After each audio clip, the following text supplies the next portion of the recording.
नमस्कार मित्रांनो, आपण रुग्णाला माहितीचा अधिकार आहे आणि त्या संदर्भात चर्चा करत असताना थेरप्युटिक प्रायव्हिलेज ह्या शब्दाचा उल्लेख त्या ठिकाणी आपण केलेला होता। आज आपण पाहणार आहोत की हे थेरप्युटिक प्रायव्हिलेज म्हणजे नेमकं काय।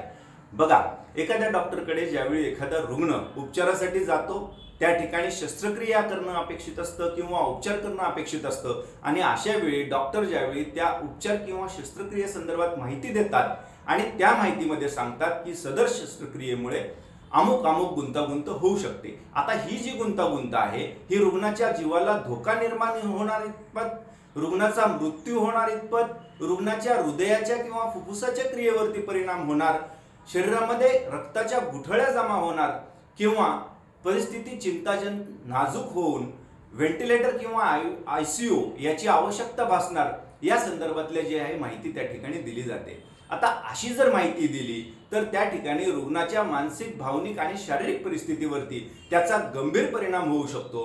तसंच रुग्णाच्या मनामध्ये या उपचारासंदर्भात जी आहे ती भीती निर्माण होणार आहे आणि या भीतीमुळे रुग्ण जी काही अत्यावश्यक प्रक्रिया करणं, उपचार करणं आवश्यक आहे हे नाकारू शकतं आणि यातूनच उगम होतो या थेरप्युटिक प्रायव्हिलेज या संकल्पनेचा। थेरप्युटिक प्रायव्हिलेज ही संकल्पना अशी आहे की समजा एखाद्या रुग्णाला नुकतंच कॅन्सरचं निदान झालेलं आहे आणि त्या रुग्णाला त्या कॅन्सरचं निदान झालेलं आहे हे स्पष्टपणे न सांगता त्याला टप्प्याटप्प्याने सांगितलं जातं। काही माहिती जी आहे ती त्याच्यापासून सुरुवातीला लपवून ठेवली जाते किंवा काही माहिती जी आहे ती रोखली जाते। आता बऱ्याचदा बघा की एखादा रुग्ण वृद्ध आहे, हार्ट अटॅक आलेला आहे आणि त्या वृद्धाला जर आपण सांगाल की बाबा हार्ट अटॅक आलाय, चला आयसीयू ला ताबडतोब तुम्हाला ऑपरेशन करावं लागेल, तर अशा वेळी रुग्ण त्या ठिकाणी शारीरिक, मानसिक आणि भावनिक परिस्थितीचा सामना त्या रुग्णाला जो आहे तो करावा लागणार आहे।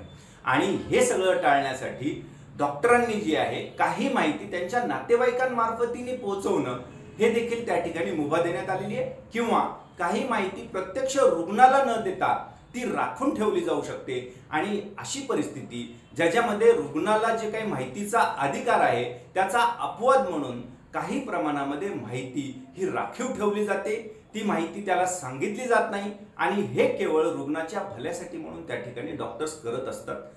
याला आपण थेरप्युटिक प्रायव्हिलेज असं म्हणतो।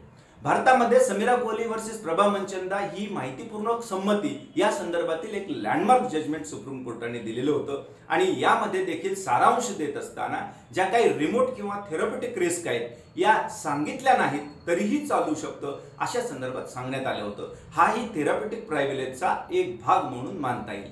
तसंच टीटी थॉमस या केसमध्ये देखील या थेरप्युटिक प्रायव्हिलेज संदर्भात विशेष वर्णन जे आहे ते करण्यात आलेलं होतं। आता बघा, याचे फायदे पण आहेत आणि तोटेही आहेत। आता फायदा असा की रुग्णाची शारीरिक, मानसिक आणि भावनिक जी परिस्थिती आहे याविषयी आपल्याला विचार करायला भाग पडते, त्याला उपचारासंदर्भी निर्णय घेण्यासाठी खंबीर बनवते।